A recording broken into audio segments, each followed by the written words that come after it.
Hello and welcome to my video. This is basically just a short demonstration of my algorithm that writes nodes and it procedurally generates them based on boundaries and blocks. Yeah, right now this is just a flat surface and I actually have it accounted for if there is a change in surface, and I'll show you a project after this implementation. So just to show you how that works with that, but this is a flat. You don't see any walls, but there are boundaries, and let's give it a go.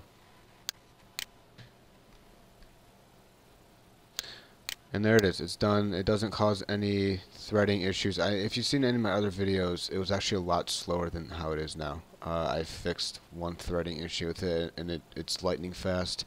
And even if it's not done generating, there's no lag in game or anything like that.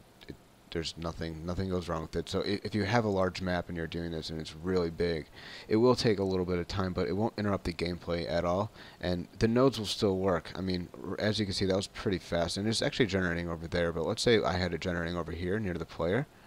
It would still work with the nodes around the player. So you saw how fast it did this area. So I mean, you'd have the nodes down at least for what you would need, and then it will only take a couple more seconds depending on how big your map is. But so there that is, and I just want to show another example of this. Actually, I wrote something else to account for if there is a change in ground. So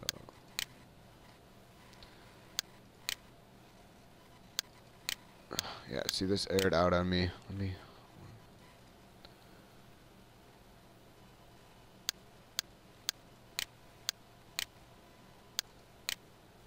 Okay.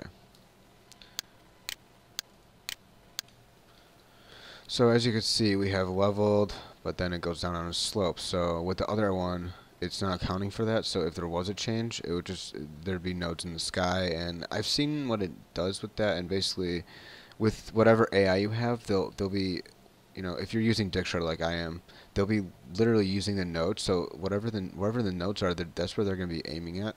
So they're going to be basically flying, like trying to get to the nodes in the sky, and they'll jump and do weird things, and it just doesn't look right. So here's implemented with it finding the ground and moving it. So a couple things we had to do with that. I had to make sure that the nodes were actually done generating, before I had them move. Because if they weren't, you'd have these nodes. So like let's say I was having them move at the time of instantiate, you'd have these ones, up.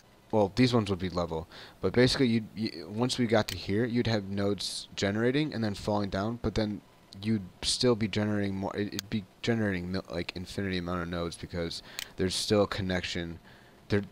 It's basically how they generate is that they look to see if there is a node in front of it, or to the sides, or in back of it, and if there isn't, it creates it.